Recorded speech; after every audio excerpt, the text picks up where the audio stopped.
بسم اللہ الرحمن الرحیم ما شاء اللہ لا حول ولا قوة الا باللہ العلی العظیم والحمد للہ رب العالمین والصلاة والسلام علی اہلہا ولأہلہ اما بعد فقد قال اللہ تعالی فی کتابہ العالی بسم اللہ الرحمن الرحیم یا ایھا الذین آمنوا اذا نودی للصلاۃ من یوم الجمعہ فاسعوا الی ذکر اللہ وذروا البیع۔ جمعے کے دوسرے خطبہ کے عنوان پر قرآن مجید فرقان حمید کا سورہ جو سورہ جمعہ ہی کہلاتا ہے، اس کا نام بھی سورہ جمعہ ہے، اس کی آیہ مجیدہ آپ کے سامنے آج کے خطبے کے حوالے سے دوسرے خطبہ کے حوالے سے تلاوت کی ہے۔ ویسے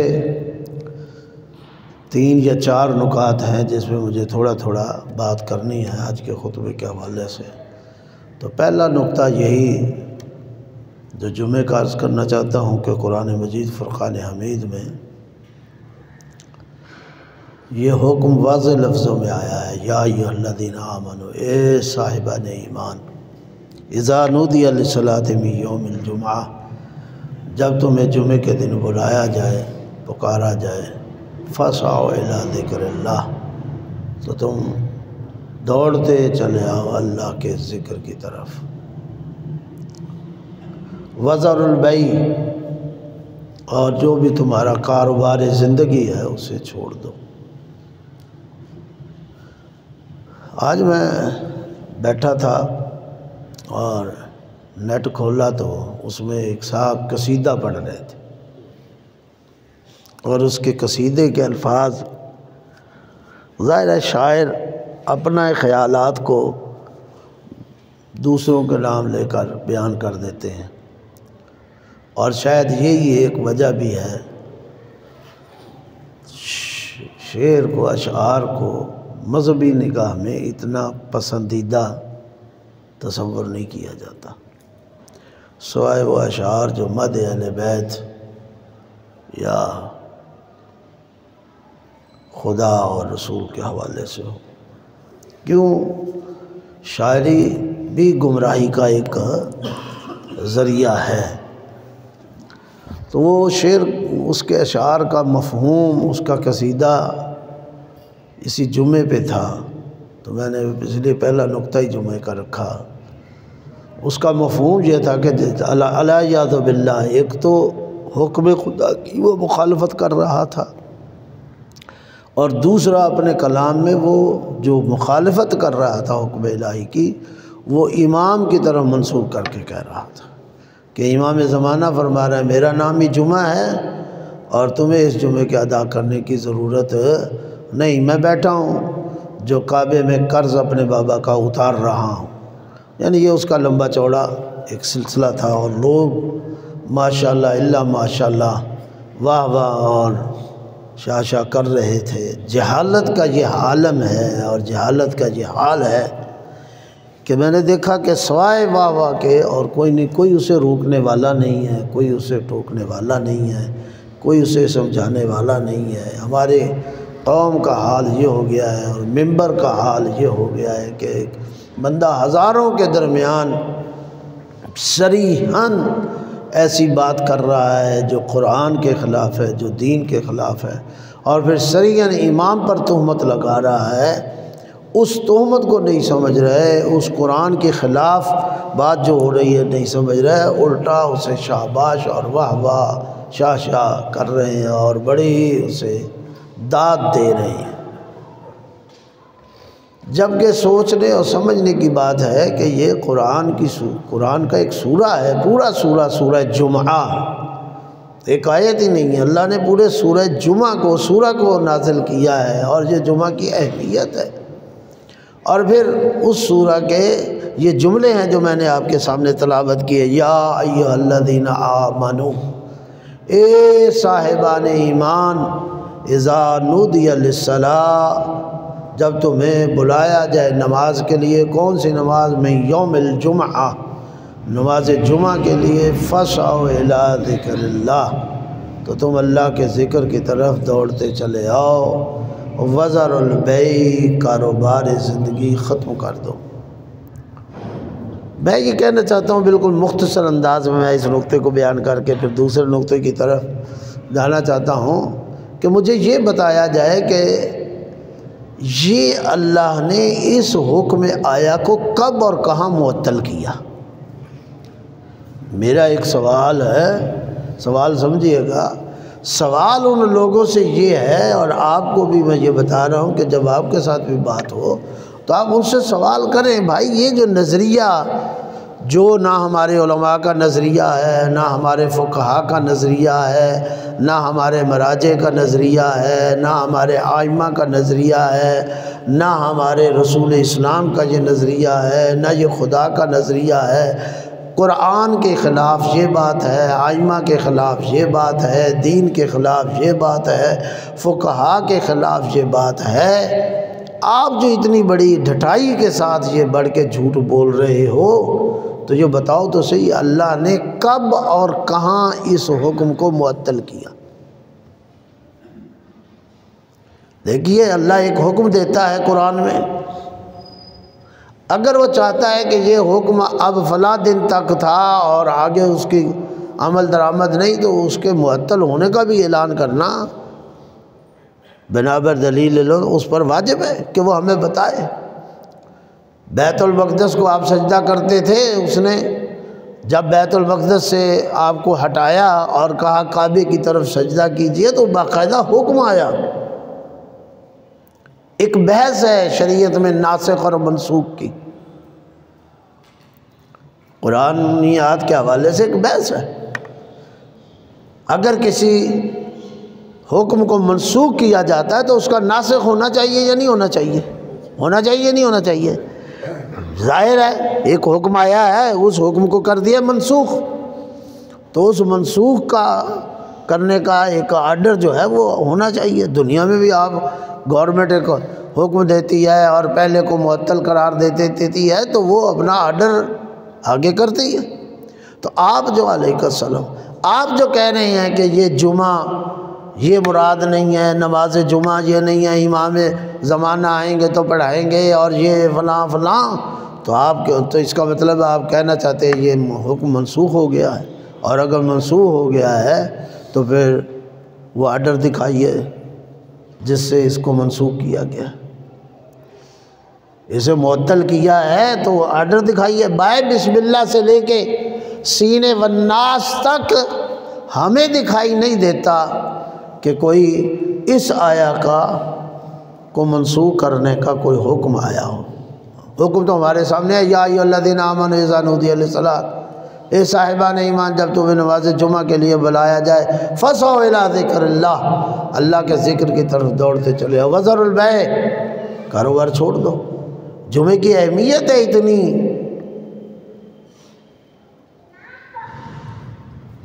اور آپ لوگوں کو بیوقوف بنا رہے ہیں۔ صریحاً حکم خدا سے آپ لوگوں کو باز رکھ رہے ہیں، صریحاً آپ حکم خدا سے لوگوں کو ہٹا رہے ہیں، صریحاً آپ لوگوں کو حکم خدا سے انکاری کا سبب بنا رہے ہیں کہ یہ انکار کر دے کہ یہ حکم ہی نہیں ہے۔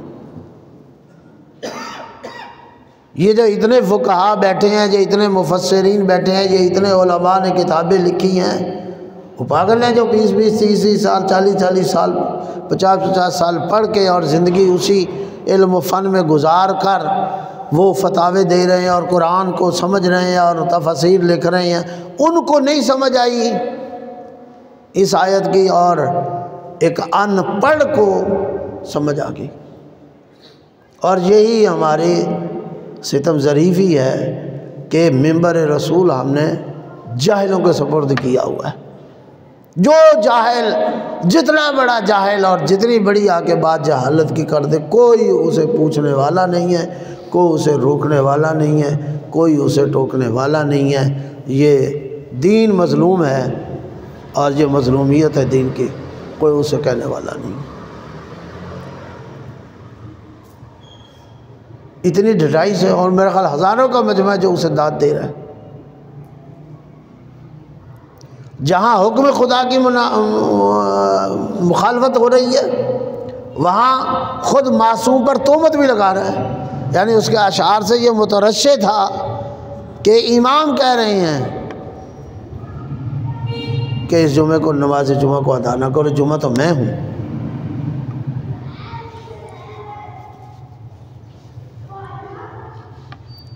جمعہ میں ہوں۔ اچھی بات، اس لیے کم از کم اپنے شعور کو بلند کیجئے، اپنے معاملات کو بلند کیجئے۔ آپ کی مرضی ہے، آپ اس منبر پہ ان جاہلوں کو آنے دیتے ہیں اور وہ جتنی بڑی چاہے بکواس کر لیں اور اجازت ہے انہیں، کوئی انہیں روکنے ٹوکنے والا نہیں ہے۔ خدا کے لیے کم از کم اپنے اندر یہ صلاحیت پیدا کریں، حق سننے کی اور جھوٹ کو روکنے کی عادت پیدا کریں۔ اگر نہیں روک سکتے تو کم از کم بائیکاٹ کر کے اٹھ کے خاموش ہو کے نکلتے جائیں۔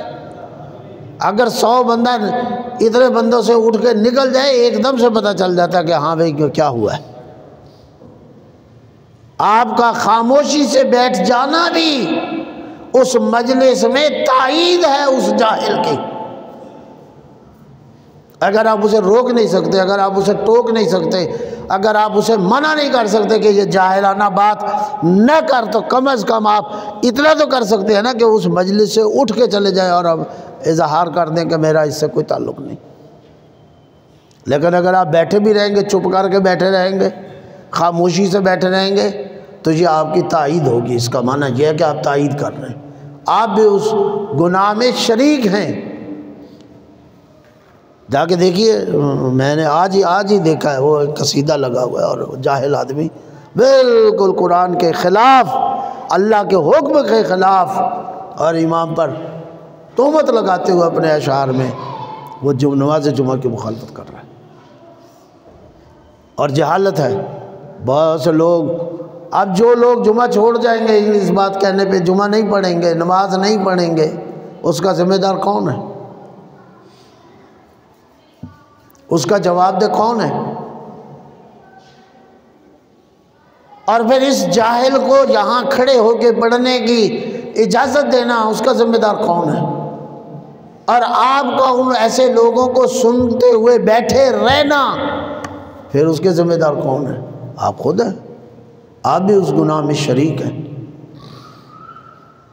میں کہتا ہوں، بار بار کہتا ہوں، آپ روک نہیں سکتے، آپ کسی کو ٹوک نہیں سکتے، آپ کے اندر طاقت نہیں ہے، آپ کے اندر جرت نہیں ہے، یا کوئی اور مسئلت کا آپ شکار ہیں، تو کم از کم اس مجلس سے اٹھ جائیں جس مجلس میں کفریات بکی جا رہی ہیں، جس مجلس میں شرک بکا جا رہا ہے، جس مجلس میں خلاف دین بات ہو رہی ہے، جس مجلس میں خلاف شریعت بات ہو رہی ہے، اور جس مجلس میں خلاف قرآن اور خلاف اقوال معصوم اور احادیث پیغمبر بات ہو رہی ہے۔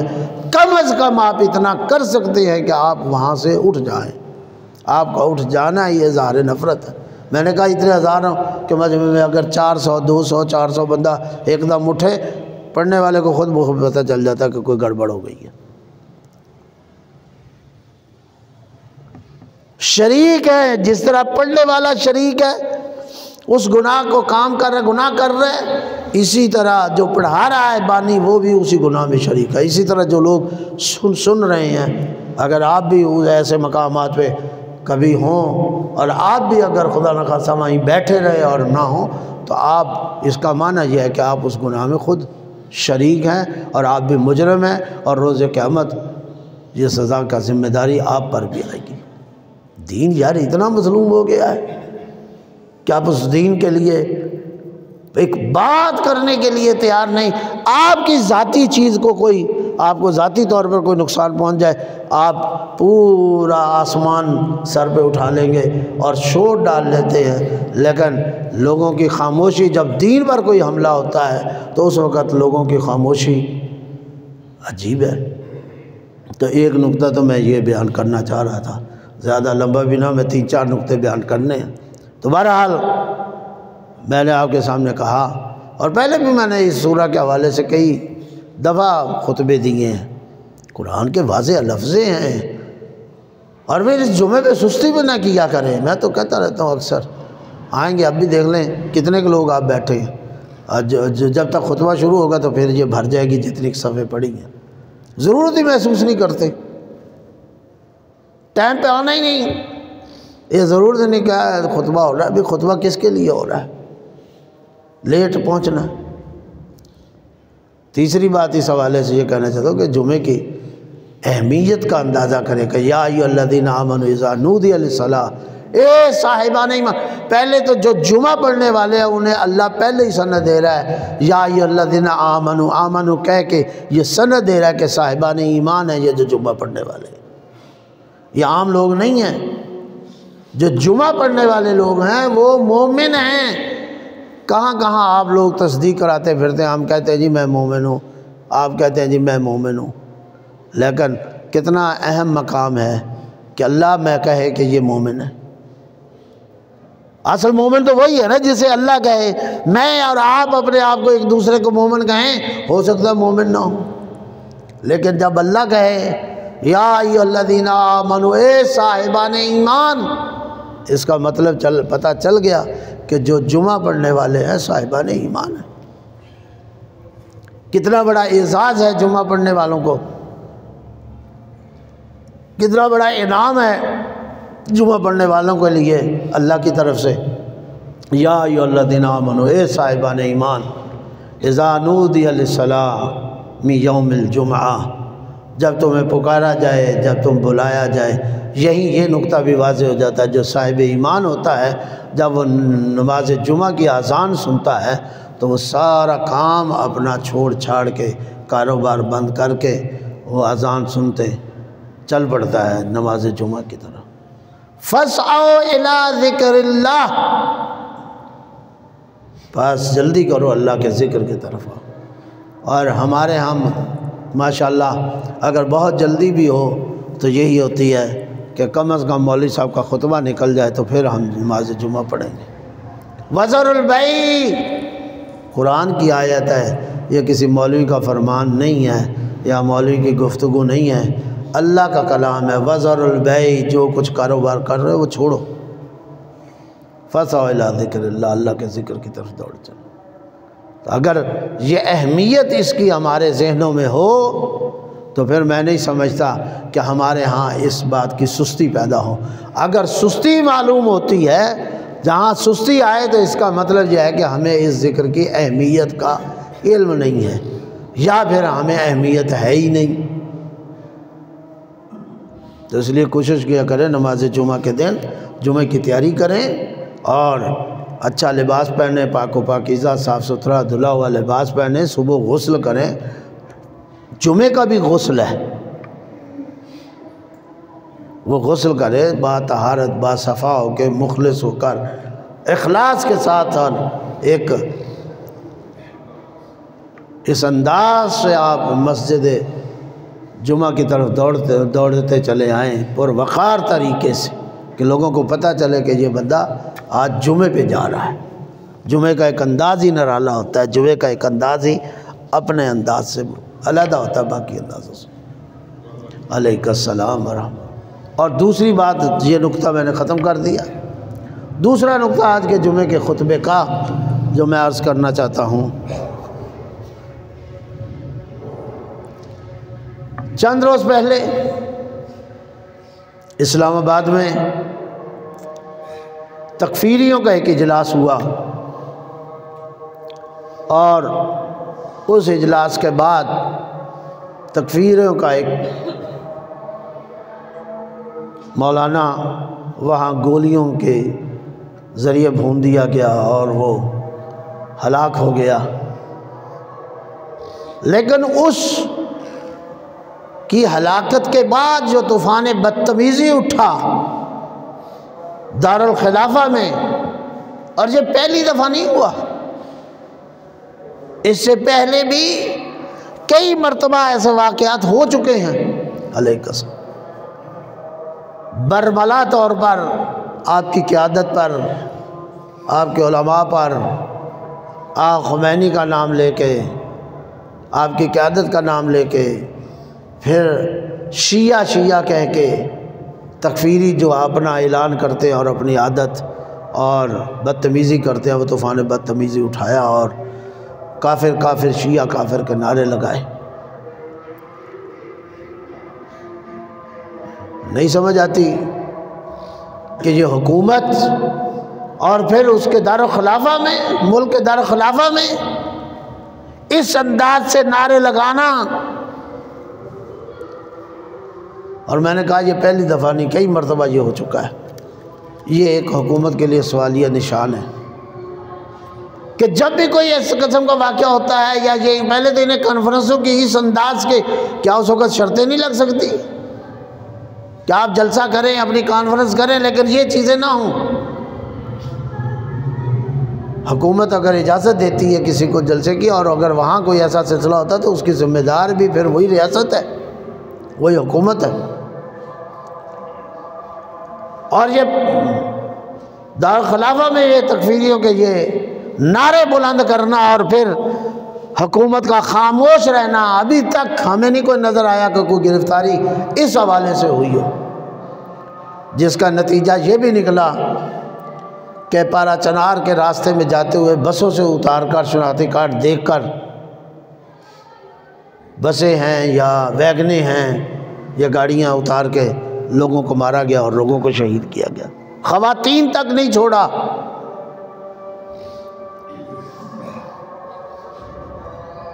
آپ کے شاید علم میں ہے یا نہیں ہے، آپ جانتے ہیں یا نہیں جانتے، بہرحال سوشل میڈیا پہ تو کچھ نہ کچھ آ رہا ہے، لیکن سرکاری میڈیا پہ، الیکٹرانک میڈیا پہ جب تشیع کے ساتھ جو کچھ ہوتا ہے وہ نہیں دکھایا جاتا علیہ السلام، وہ کبھی پیش نہیں ہوتا۔ وہ جلوس دکھایا گیا، وہ اس کا سارا معاملہ دکھایا گیا، اس کے نتیجے میں جو شیعت کے ساتھ ہوا ہے وہ ابھی تک کسی چینل پہ اس کی کوئی خبر نہیں ہے۔ بسوں سے اتار کر، ویگنوں سے اتار کر، گاڑیوں سے اتار کر، یہ تازہ ترین علیہ السلام، یہ تازہ ترین واقعہ ہے، قتل کیا گیا، شیعوں کا قتل عام۔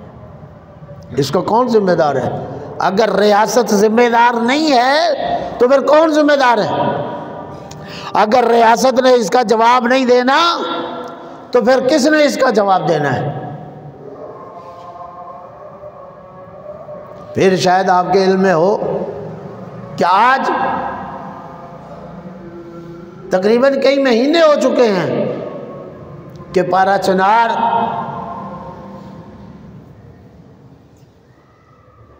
ان تکفیریوں کے گھیراؤ میں ہے اور جنگ جاری ہے، چاروں طرف تکفیری گولیاں چلا رہے ہیں اس پارا چنار پہ اور پارا چنار کے اندر اور پارا چنار کے باہر علیہ السلام۔ کتنے لوگ پارا چنار میں اب تک شہید ہو چکے ہیں اس 1.5-2 مہینے کے اندر اندر؟ کبھی کسی چینل نے وہ خبر دی؟ کبھی کسی سرکاری میڈیا نے خبر دی؟ تشیع کے خلاف تو سوتیلی ماں کا سلوک، ان کا ایک بندہ مارا جائے ہر چینل پہ خبر آتی ہے، لیکن تشیع کا قتل عام ہو رہا ہے تو کوئی خبر نہیں ہے۔ اس لیے آپ کو بھی باخبر ہونا چاہیے، آپ کو بھی متوجہ ہونا چاہیے کہ یہ کیا ہو رہا ہے آپ کی قوم کے ساتھ اور کیا کیا جا رہا ہے آپ کی قوم کے ساتھ۔ بہت بڑا ظلم اس وقت پارا چنار کے اندر، طالبان ہیں اس میں، القاعدہ والے ہیں اس میں، لشکر جنگی والے ہیں، سپاہی صحابہ، یہ سب پورے پارا چنار کو گھیرا ہوا ہے۔ پانی پارا چنار کا بند ہے، غذائیں، اناج کا سلسلہ وہ جو ہوتا ہے ہمیشہ وہ طریقہ بند ہے، اور یہ کئی مہینوں سے یہ سلسلہ ہو رہا ہے۔ اس لیے کم از کم قوم کو اپنی قوم کے حوالے سے باخبر رہنا چاہیے۔ دوسرا نقطہ آج کے خطبے کے حوالے سے ختم ہوا، اور تیسرا نقطہ، اور اس پہ جمعے کا خطبہ ختم ہو جائے گا۔ یقیناً آپ میں سے بہت سے لوگ واقف ہوں گے کہ پرسوں ہمارے پاکستان کے ایک جید عالم دین، میرے بھی استاد تھے، 6 مہینے میں نے اس مدرسے میں پڑھا شروع میں جب میں داخل ہوا، اور اس شعبے میں ملتان سے تو جامعہ اہل بیت F74 میں وہ مدرسہ ہے، ان کے پرنسپل شیخ محسن علی نجفی قبلہ مرحوم اس دنیا سے چلے گئے۔ بہت بڑی شخصیت تھے، آپ نے قرآن کا ترجمہ کیا، الکوثر 10 جلدوں میں آپ نے اردو زبان میں ایک مبسوط تفسیر لکھی، اور واقعاً اردو زبان میں ایک بہت بڑا علمی اضافہ تفسیر کے حوالے سے انہوں نے یہ کام انجام دیا۔ اس کے علاوہ 20 کتابیں عربی فارسی سے ترجمہ کیا، خود اپنی تصنیف و تالیف بھی کی اور ترجمے بھی کیے۔ کتابوں کے حوالے سے آپ نے بہت زیادہ کام کیا، اور قرآن کے حوالے سے میں نے عرض کیا کہ قرآن کا ترجمہ بھی اور قرآن کی تفسیر بھی، جو دونوں شائع ہو چکے ہیں، اور بہت بڑی تفسیر ہے، پڑھنے کے قابل ہے۔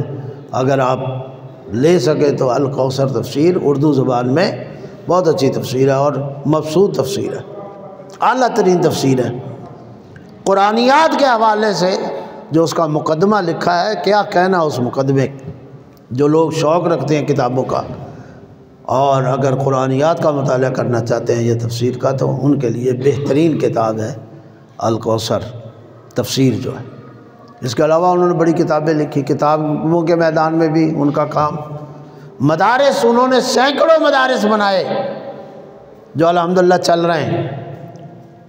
اس میں بچوں کے مدارس ہیں، اس میں بچیوں کے مدارس ہیں، اس میں حفاظ کے مدارس ہیں، علیحدہ بچیوں کے مدارس علیحدہ بنائے، حفاظ کے مدارس علیحدہ بنائے، اور بچوں کے مدارس علیحدہ بنائے۔ شیخ محسن علی نجفی صاحب قبلہ خدا غری کے رحمت کرے، جہاں مدارس بنائے وہاں انہوں نے کئی ٹیکنیکل کالج بنائے ہیں۔ مثال کے طور پر چنیوٹ میں ہے، ڈڈیال میں ہے، اس طرح مختلف ملکوں میں کئی مختلف شہروں میں کئی ٹیکنیکل کالج بنائے ہیں، پیرا میڈیکل کالج کئی بنائے ہیں۔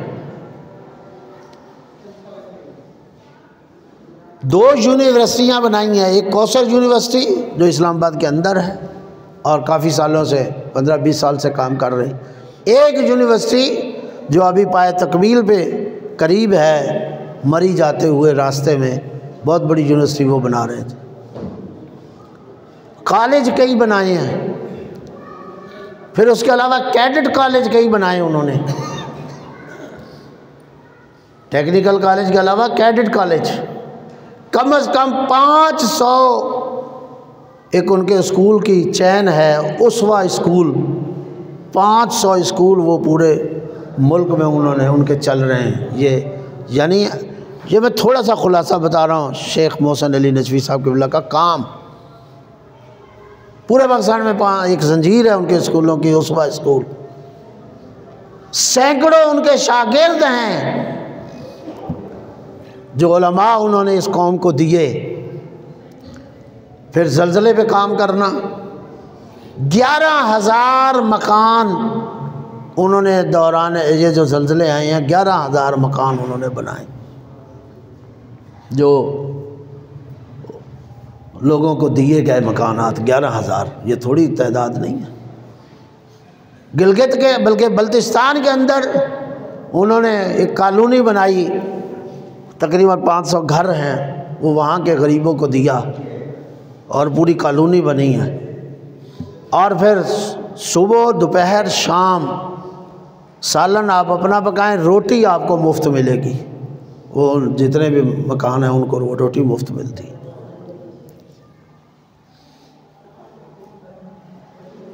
بلتستان میں انہوں نے مختلف گاؤں میں جہاں راستے نہیں تھے وہاں انہوں نے سڑکیں بنائیں، یعنی جو کام حکومتوں کے ہوتے ہیں اس انداز سے جیسے ایک حکومت کرتی ہے یا حکومتوں کے تھے، وہ کام انہوں نے کیے۔ سندھ میں اور بلوچستان میں سینکڑوں کی تعداد میں، ہزاروں کی تعداد میں بلکہ پمپ لگوائے۔ پانی کا مسئلہ سندھ کے اندر بہت زیادہ ہے، اور بلوچستان کے اندر بہت مسئلہ. 500 مساجد انہوں نے پورے ملک کے اندر بنوائی ہیں، اور اسی طرح سینکڑوں امام بارگاہ بنائے ہیں.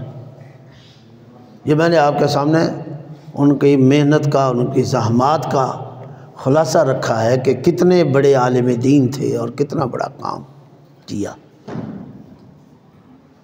85-86 سال کی عمر میں آپ یہاں سے تشریف لے گئے اور سفر آخرت آپ نے کیا. یہ ہے اصل زندگی، یہ ہے انسان کی اصل قیمت.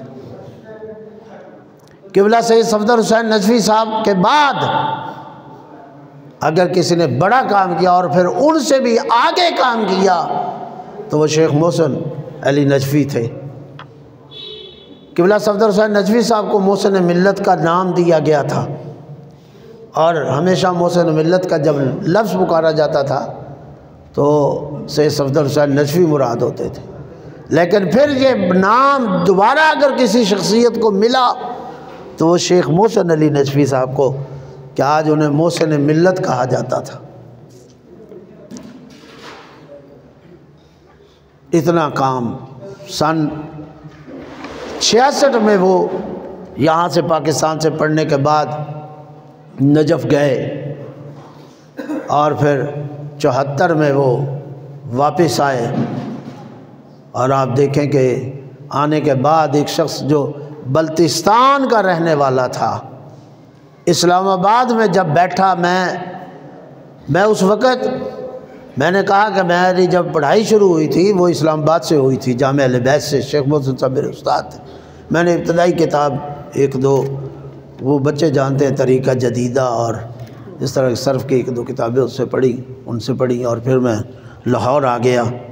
تو میں اپنے آنکھوں سے میں نے جو اس وقت دیکھا کہ جامعہ اہل بیت F74 میں، تو جو ان کا مکان تھا اس وقت کی بات کر رہا ہوں، ایک نالے کے اوپر ایک چادریں لوہے کی رکھ کر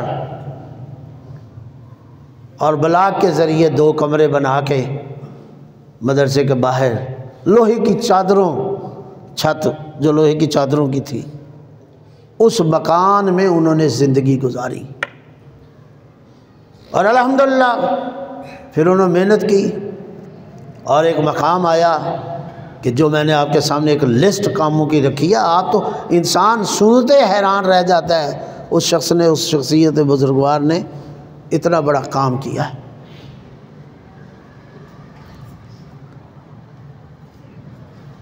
اسی لیے مولا علی نے فرمایا تھا الناس موتا واہل العلم احیا. لوگ مر جائیں گے مگر صاحبان علم زندہ رہیں گے. ان کا کام انہیں زندہ رکھتا ہے. اب وہ دنیا سے چلے گئے، کل انشاءاللہ ان کا کل ہے، اور آپ نے سوشل میڈیا پہ ان کا جنازہ دیکھا ہوگا. ڈھکو صاحب کے اللہ کا جنازہ کتنا بڑا تھا، شیخ محسن صاحب کا جنازہ بھی بہت بڑا جنازہ تھا. کتنے علماء تھے.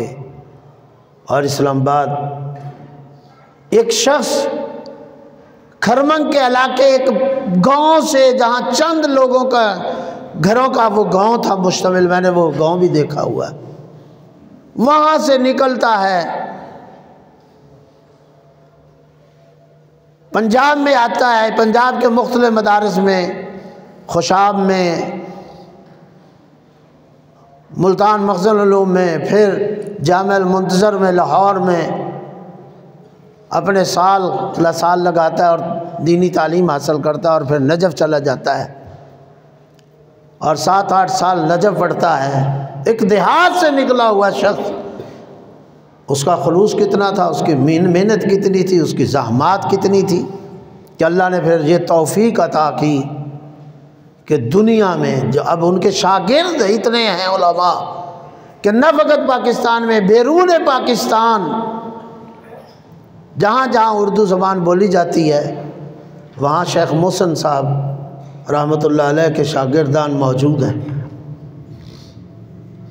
زندہ چلتی پھرتی یہ کتابیں ہیں، علماء ہوتے ہیں جو ان کے شاگردان جو علماء ہوتے ہیں یہ چلتے پھرتے تبلیغی ادارے ہوتے ہیں. اتنی بڑی شخصیت اللہ نے آپ کو عطا کی تھی اور بڑا کام. اس کے علاوہ قومیات کے معاملے میں ہمیشہ آگے آگے. جہاں تکفیریوں کے مقابل کھڑے ہوتے تھے وہاں اپنی قوم کے اندر بھی جو لوگ غالی ٹائپ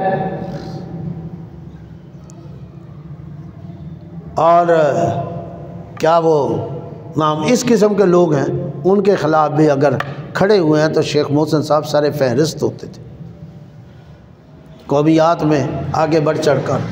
مفتی جعفر صاحب کے ساتھی تھے, شہید قائد کے ساتھی تھے, شہید عارف حسین کے ساتھی تھے, پھر موجودہ قائد کے ساتھی. مرتے دم تک اس قیادت سے وابستہ رہے اور اس قیادت سے جدا نہیں ہوئے, اس قومی پلیٹ فارم سے علیحدہ نہیں ہوئے, بلکہ بہت سے موقع تھے جن مواقع پہ انہوں نے بڑھ چڑھ کے اپنا کردار آگے ادا کیا. جب آغا ساجد علی نقوی صاحب قبلہ کو گرفتار کر لیا گیا اور آپ کو یاد ہوگا بعد آپ کو کہ کئی مہینے آپ گرفتار رہے, تو آپ کی گرفتاری کے وقت جو تحریک اسلام آباد میں چلائی تھی وہ بھی شیخ محسن نجفی صاحب قبلہ نے چلائی تھی. اتنی بڑی شخصیت ہم سے جدا ہو گئی. میں ضرور آپ سے گزارش کروں گا جمعے کے بعد میں ان کے لیے بھی فاتحہ پڑھاؤں گا, اپنے مرحومین کے لیے بھی پڑھیے گا. اور آج ویسے بھی جمعے کے بعد مجلس ترحیم ہے, ہمارے مرحوم حاجی ملک رحمت علی صاحب ان کے بیٹے بھی یہاں بیٹھے ہیں. داموں کے درویش والے آتے تھے, جمعہ پڑھتے تھے اور یہیں آپ جانتے تھے. آج ان کی پہلی برسی بھی ہے اور نماز دوسری برسی اور نماز جمعہ کے بعد مجلس ہوگی. آپ بیٹھیے گا, کوئی 40-45 منٹ مجلس اور اس میں شریک ہوئے گا, بعد میں تبرک بھی. تو ان کے لیے بھی فاتحہ ہوگی, آپ کے مرحومین کے لیے بھی فاتحہ ہوگی. مرحوم علماء جو چلے گئے ہیں ان کے لیے فاتحہ پڑھیں گے, ڈاکٹر صاحب کے لیے پڑھیں گے, شیخ محسن صاحب کے لیے پڑھیں گے, شہید قائد کے لیے پڑھیں گے اور شہداء کے لیے. پھر اسی طرح جو شہداء ہیں حزب اللہ کے اور جو شہداء اس طرح کے, انشاءاللہ آپ چند منٹ کچھ یہ ٹائم تھوڑا سا نکالیے گا, اس عبادت میں بھی شریک ہوئی.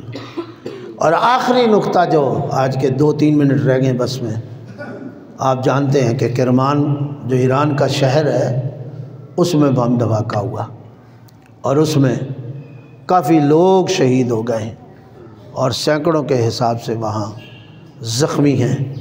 اور یہ دھماکہ اس دن ہوا ہے جس دن وہاں برسی منائی جا رہی تھی ہمارے جنرل جو ایران کے شہید ہوئے شہید قاسم, جو آپ کو معلوم ہے شہید قاسم سلیمانی, تو ان کی برسی پہ کافی لوگ شہید ہوئے.